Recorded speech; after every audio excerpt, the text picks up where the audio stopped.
100 truck, 10,000 से ज्यादा दंगाई, हाथों में तलवार और बम, और जला डाले 6 गांव के 200 घर। पश्चिम बंगाल में एक बार फिर से दंगे की आग भड़क उठी है और इस दंगे में हर बार की तरह इस बार भी हिंदुओं को ही निशाना बनाया गया है। पश्चिम बंगाल के दक्षिण 24 परगना जिले के नालीखली गांव में एक धार्मिक नेता की गुंडों द्वारा हत्या के बाद वहां पर हिंसा भड़क गई। नेता की मौत से गुस्साई भीड़ ने 200 घरों को आग के हवाले कर दिया।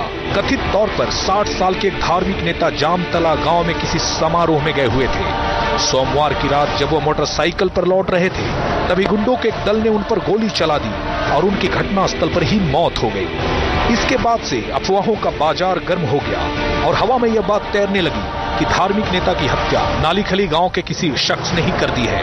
इसके बाद लोग घटनास्थल पर जमा होने लगे। शुरू में तो पुलिस ने इस समस्या को हल्के में लिया और लोगों को हटाने के लिए एक जूनियर ऑफिसर और 2 कांस्टेबल को भेजा, मगर देखते ही देखते भीड़ उग्र हो गई और दंगे पर उतारू हो गई। दंगाइयों ने सड़क को जाम कर दिया और रेलवे ट्रैक को भी बाधित कर दिया।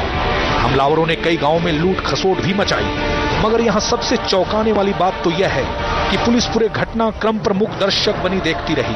हमलावरों का एक गुट कोलकाता से ट्रक में चढ़कर आया था। खुफिया एजेंसियों ने भी इस बात की पुष्टि की है। दंगे का दंश झेल रहा यह नालीखली गांव केनिंग सब डिवीजन के अंतर्गत आता है। यहाँ पर स्थिति अभी भी तनावपूर्ण बनी हुई है और ऐसी आशंका जताई जा रही है कि हिंसा जिले के अन्य हिस्सों में भी फैल सकती है। जब हमलावरों ने हिंदुओं के घरों पर हमला कर दिया तब पुलिस वहां खड़े होकर मुंह ताक रही थी। हमला कितना कायरतापूर्ण था ये तस्वीरें खुद ब खुद बयां कर रही हैं। यह हमला पूरी तरह से सुनियोजित था क्योंकि इन दंगाइयों के हाथों में बम, तलवार और धारदार हथियारें भी थीं।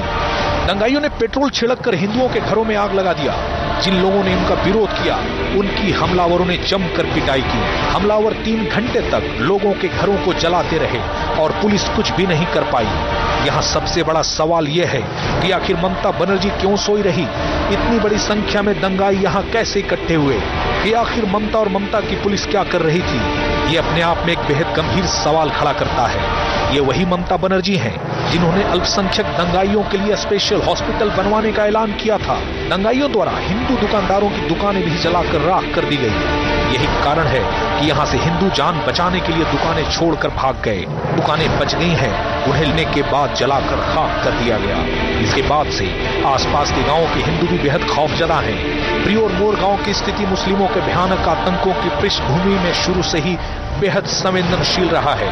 इसके बावजूद पुलिस ने दंगाइयों के हिंसक विनाश लीला को रोकने के लिए पहले से कोई कदम क्यों नहीं उठाए? तो ऐसे में सवाल खड़ा होता है कि क्या पश्चिम बंगाल की ममता सरकार हिंदुओं के महाविनाश करने पर उतारू है? क्या बंगाल को फिर से बांग्लादेश बनाया जा रहा है?